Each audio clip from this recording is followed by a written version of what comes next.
Palavra de Deus, Cristo, palavra de Deus. O homem não vive somente de pão, mas de toda a palavra da boca de Deus. Louvor e glória a ti, Senhor, Cristo, palavra de Deus, Cristo, palavra de Deus. O Senhor esteja convosco. Ele está no meio de nós. Proclamação do Evangelho de Jesus Cristo segundo São Marcos. Glória a vós, Senhor. Naquele tempo, o Espírito levou Jesus para o deserto, e ele ficou no deserto durante 40 dias, e ali foi tentado por Satanás. Vivia entre os animais selvagens, e os anjos o serviam. Depois que João Batista foi preso, Jesus foi para a Galileia, pregando o Evangelho de Deus e dizendo: o tempo já se completou, o reino de Deus está próximo, convertei-vos e crede no Evangelho. Palavra da salvação. Glória a vós, Senhor. Amados irmãos e irmãs, queridos familiares que celebram seus entes queridos no dia de hoje, queridos familiares que celebram um ano de falecimento, enfim, todos que celebram seus entes queridos, os que celebram também em ação de graça, aniversário de casamento, enfim, todas as intenções de hoje, querida comunidade que também acompanha por meio do nosso Facebook, por meio da rádio, que todos possamos então entrar nesse clima da Quaresma. Olha só, hoje estamos no primeiro domingo da Quaresma. E nós temos um convite da liturgia de hoje, que é o último versículo desse Evangelho. Jesus dizendo: convertei-vos e crede no Evangelho. Porque a conversão, querido irmão, não é uma atitude que a gente faz na vida e pronto. Muitas vezes até podemos pensar: mas eu já sou convertido, eu já me converti, agora não preciso fazer mais conversão nenhuma. Não, a conversão, querido irmão, é um processo. A conversão deve acontecer todo dia, porque a conversão, a gente vai parar de nos convertermos só quando a gente partir dessa vida. Então, enquanto estivermos nesta missão, que é a nossa vida, vivendo aqui, nós temos esse convite do Evangelho para nos converter. E aí a gente tem que ter consciência do que é essa conversão. Aí olhamos para a segunda leitura de hoje, escrita, trazida até nós pelo apóstolo Pedro. São Pedro diz, fazendo uma comparação. Segunda leitura de hoje, ele faz uma comparação. São Pedro faz uma comparação da igreja, do batismo com o dilúvio. Como assim? A comparação é a seguinte, dizendo que assim como lá no passado, lá no Gênesis, lá no início da humanidade, quando Noé entrou na barca e apenas 8 pessoas salvaram-se das águas terríveis que mataram, que puniram todos aqueles que não acreditaram, São Pedro faz uma comparação. Ele diz assim: hoje também nós temos uma arca, e essa arca chama-se batismo. O ingresso nessa arca é o batismo. Essa barca de Pedro que ele fala ali é a igreja. Então, por isso, é uma consciência muito bela a gente ter. Essa segunda leitura nos dá essa segurança, dizendo para você e para mim que nós, pelo batismo, estamos na barca já estamos na arca em direção àquele porto da eternidade. Só que fora da barca está o dilúvio, está toda essa tempestade do mundo, de ideologias, falsas doutrinas, enfim, e aí vai, tanta coisa que tenta te tirar de dentro da barca. O padre está falando apenas numa linguagem mais simples, mas é isso que está nessa segunda leitura de hoje. Olha a profundidade, a teologia que São Pedro nos fala, dizendo, comparando a igreja, os batizados, com uma grande barca. Assim como lá no passado, aquela família foi salva, né? Noé, lá na barca, agora também, pelo batismo, nós somos salvos. Porque na verdade é a própria palavra de Deus, próprio Jesus, palavra dele. Quem crê e for batizado está salvo. Porém, aí que está. A pessoa pensa que, acreditou, foi batizado, pronto. Mas aí que está, nós temos a liberdade. Nós temos a liberdade, querido irmão, de saltar dessa barca. De muitas vezes olhar fora dela e ver um barquinho mais colorido, mais bonitinho, e dizer, vou saltar daqui. Não quero mais ficar. Quero renunciar a esse batismo. E São Pedro fala de uma arca, de uma barca, e não de várias, não de uma frota, não fala de muitas bateiras, né? Não, ele fala de uma arca, comparando com lá no passado. Então por isso essa comparação faz com que a gente lembre que nós somos salvos pela morte de Cristo. Ele morreu por nós. São Pedro fala tudo isso na segunda leitura.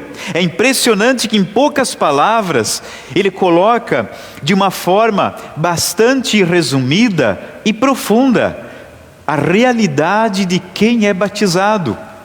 E é algo interessante que ele fala aqui também numa parte, na segunda leitura ele diz assim, porque o batismo não é para curar as imundícias do corpo, mas para dar uma plena consciência de que Jesus nos salvou. O que significa isso? Receber uma consciência.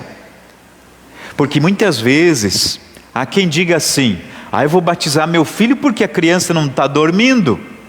Eu vou batizar porque, não sei, está com assadura.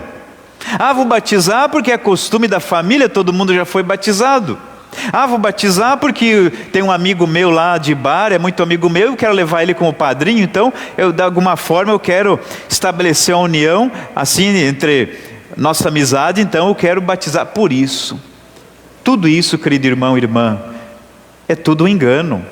Olha só o que fala a palavra de Deus hoje. O batismo não é para curar as coisas do corpo. Pode até ajudar, a fé da pessoa pode ir além, tudo bem. Mas não é só isso, porque o corpo é tão pouquinho tempo que ele dura. O corpo, se durar 100 e poucos anos, para Deus é nada. Lembremos, querido irmão, e fiquemos com isso em nossa mente. Olha só, a alma que está ali em jogo, é a alma. E olha só, qual a diferença de alma e corpo? Esquece daquela comparação de alma, como se fosse uma luzinha ou um fantasminha. Não, a alma é quem você é, e o corpo é aquilo que você tem. Sim, porque o corpo nós temos, e a gente vai levar esse corpo para a eternidade? Não, é a nossa alma. Então por isso, o corpo a gente tem, mas a alma a gente é. Aquilo que te define como quem você é tua alma. Por que o padre fala isso? Porque aqui mesmo nessa segunda leitura, São Pedro diz assim que Jesus, quando ele ressuscitou, ele já foi pregar para as almas que viviam antes do dilúvio. Olha só, porque para Deus não existe passado, futuro, não, para Deus é tudo presente. Então Jesus vai pregar para as almas que estão antes, inclusive, de Jesus, antes de toda a história da salvação que se passa naquele período. Para dizer o quê? Para dizer que para Deus não existe limites. E outra realidade que mostra aqui, quando a gente morre, a gente não fica dormindo, como tem seitas que colocam por aí, porque morre e fica dormindo, né? Mas Jesus não foi pregar para pessoas dormindo, ali não fala isso. Ele foi pregar, foi acordar as pessoas. Está claramente ali, ele foi pregar para aqueles que viviam antes, nos tempos de Noé. Tempos de Noé significa aqueles que viam muito antigamente, lá na Idade da Pedra, podemos assim dizer. Agora, a gente tem que entender bem que aqui existe a separação entre aquilo que é do corpo e aquilo que é da alma. E Jesus, a carta de São Pedro aqui está falando sobre nossa alma, sobre a salvação em Cristo Jesus. E para a gente ter esta consciência, esta conversão é diariamente. E aí, falando em conversão, vamos para o Evangelho de hoje. Curtinho, diz assim que Jesus, após ele ficar 40 dias no deserto, aí lembra que a quaresma, que significa 40 dias. Ele fica 40 dias em retiro, no deserto. Após isso, por que ele fez isso? Por que ele ficou 40 dias no deserto? Simplesmente porque queria se maltratar? Não. Porque Jesus, ele precisava tomar a sua maior decisão. Lembremos que Jesus era Deus, é Deus, mas também é humano. E olha só, pensemos um pouco. Jesus é aquele que tem todo o poder do universo. Ninguém nasceu e ninguém nascerá com um poder assim como Jesus. Então, claro que passou por sua mente resolver tudo de uma forma fácil. Talvez não passar pela cruz. Como ele mesmo disse lá no Horto das Oliveiras: Senhor, se for possível, afasta de mim este cálice. Uma tentação para dizer, eu vou resolver de outra forma. Espera aí, padre, mas Jesus, ele não devia ser obediente totalmente ao Pai? Sim, mas ele era livre. Ele poderia muito bem dizer, não, eu não vou morrer na cruz.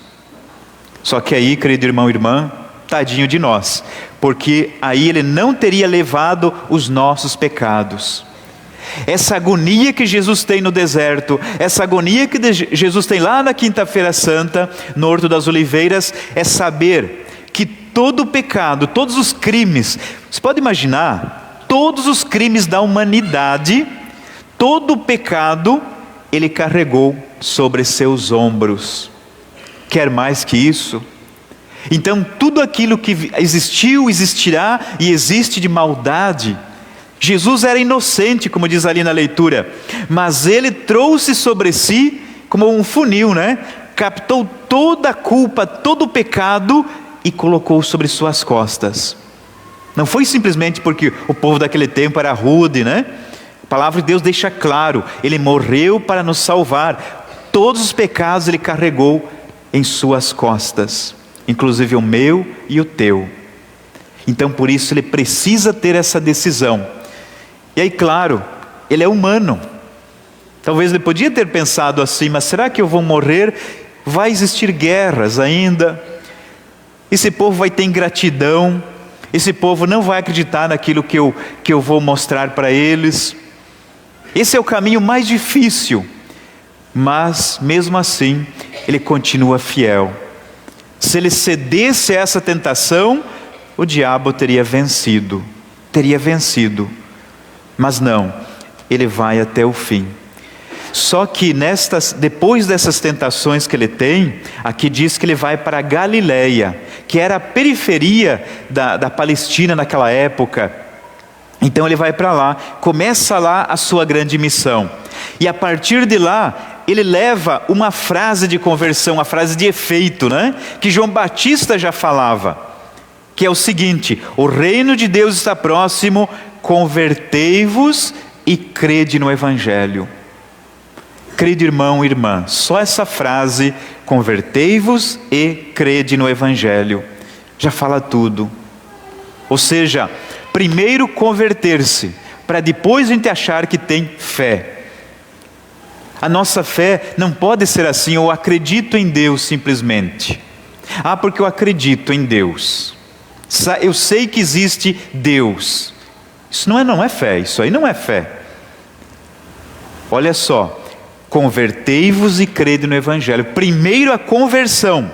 Só que na nossa língua portuguesa, conversão parece uma palavra assim muito, simplesmente, eu acredito em algo, vou passar a acreditar em alguma coisa. Não, a origem, a palavra que está, porque é grego, o evangelho é escrito em grego, essa palavra converter, conversão, se pronuncia metanoia, esse palavrão, né, metanoia. Essa palavra significa a mudança total da vida. Não é assim, eu acredito em Deus, acredito em tudo aquilo que é de Deus, mas a minha vida continua virada no alho, né? Fazendo coisa errada, fazendo do jeito que eu penso que é o certo, indo atrás das tempestades do mundo. Não é fé. Me desculpa, não é. A fé exige primeiro a conversão, mudança total. Tanto que metanoia significa uma mudança total da vida. Então Jesus fala, convertei-vos e crede no Evangelho. A gente faz o contrário, a gente pega antes o crer no Evangelho, a fé, né? E coloca antes, dizendo, mas eu acredito em Deus. Mas, e a conversão? A mudança de vida. Essa é a fé cristã, querido irmão e irmã. A nossa fé muitas vezes é até confundida com superstição. A superstição é quando eu acredito em alguma coisa, em algo ou alguém, mas aquilo não muda a minha vida moral e ética, não muda. Agora a fé é quando eu acredito em algo ou alguém, mas esse acreditar muda a minha forma de ver o mundo, muda a minha forma de me comportar. Não é simplesmente porque os outros estão vendo, não, é porque algo mudou a minha vida. Isso é fé, isso é conversão. Porque muitas vezes até acaba se misturando a fé com outras coisas, como o padre falou hoje de manhã. Tem católico que muitas vezes, mas eu até acredito numa energia superior. Acredito na energia superior. Querido irmão e irmã, nosso Deus não é energia superior. Até dizia, isso é coisa da Celesc, né? Isso é coisa que você tem que pagar todo, nós temos que pagar todo final de mês, né? Isso é energia superior. Nosso Deus não é energia. Energia não tem sentimento, tem? Pode ser bonzinho ou ruinzinho, vai ali e mete o dedo na tomada para ver. Ou num fio desencapado. O choque vai ser igual. Não, nosso Deus é pessoa. É um Deus que morreu por amor por nós na cruz. Morreu porque Ele é um Deus apaixonado por cada um de nós. Qual é então a nossa entrega? A nossa mudança de vida, para dizer eu estou contigo, Senhor, dentro dessa mesma barca, chamada igreja, que eu recebo pelo batismo. Só que todo dia eu tenho que renovar esta minha conversão. Fazendo uma comparação muito simplória, é como a gente estar na barca de Pedro, mas todo dia nós temos que renovar o nosso passe, nosso visto, sei lá, né? Nossa passagem, digamos assim. Nossa certidão de batismo, ou seja, nós temos que renovar pelas nossas atitudes. Batismo é um só, né? Então a partir dali nós renovamos nossas atitudes para o bem. A palavra converter também é bonita na nossa língua, porque olha só, converter. Verter é você lembrar, quem já morou no sítio lembra do olho d'água, da vertente. Quando você vê a água brotando da terra, pura, né? A água que verte, ela jorra, ela vai virando ali uma espécie de córrego, depois vira cachoeira. Jesus, certa vez, ele diz assim, que aquele que está com Ele, é como que é uma água que jorra para a vida eterna. Então, a quaresma é um tempo da gente pensar assim, que água eu estou sendo? Será que a minha vida é de conversão que verte? Aquela pessoa que diz assim, mas eu não preciso me converter, então eu sou uma água parada.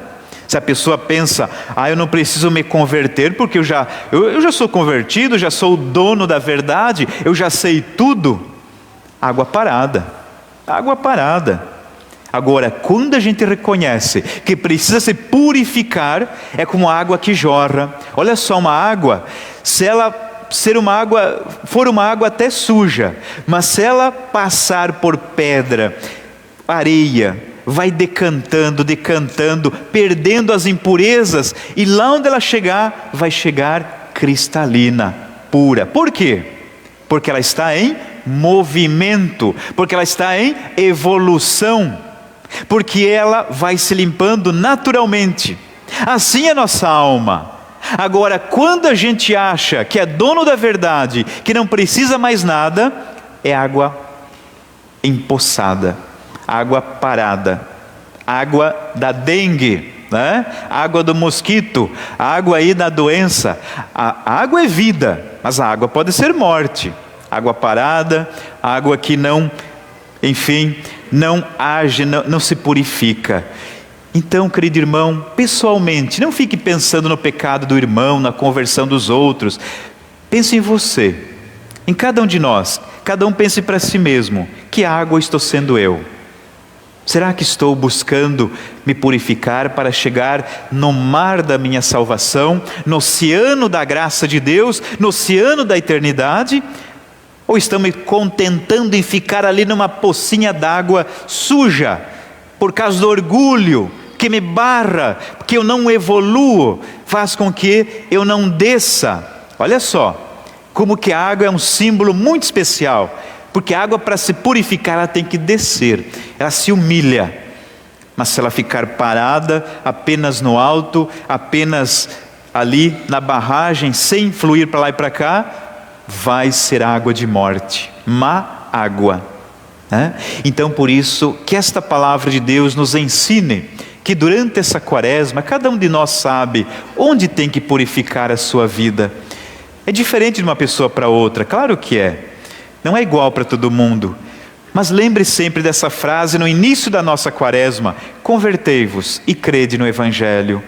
Conversão primeiro e depois fé. A fé não existe se não tem conversão. E a conversão é uma mudança de vida. Jesus pede para mim e para você hoje isso. Que a gente não se contente com aquilo que a gente só acredita agora. Que a gente busque sempre mais aumentar a nossa fé, a partir de boa atitude. Não basta um sentimento e achar que acreditamos. A fé é muito mais, é uma mudança total da nossa vida. Que esta santa palavra ilumine nossa vida e, como diz a segunda leitura de hoje, que nós nos mantenhamos nesta barca de Pedro chamada igreja. Que a gente não seja seduzido por outras ideologias e salte fora, né? Porque muitas vezes a gente vai deixando de lado a nossa fé e quando vemos já estamos pulando da barca. E as águas são bravias, as águas são terríveis, elas podem levar à nossa ruína. Louvado seja o nome de nosso Senhor Jesus Cristo. Eu confio em nosso Senhor, com fé, esperança e amor.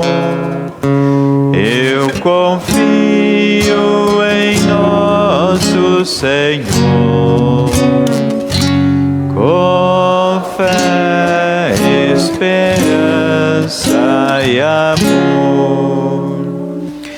Creio em Deus Pai Todo-Poderoso, Criador do céu e da terra, e em Jesus Cristo, seu único Filho, nosso Senhor, que foi concebido pelo poder do Espírito Santo, nasceu da Virgem Maria, padeceu sobre Pôncio Pilatos, foi crucificado, morto e sepultado, desceu à mansão dos mortos, ressuscitou ao terceiro dia, subiu aos céus, está assentado à direita de Deus, Pai Todo-Poderoso. Creio no Espírito Santo, na Santa Igreja Católica, na comunhão dos santos, na remissão dos pecados, na ressurreição da carne, na vida eterna. Amém. Amém.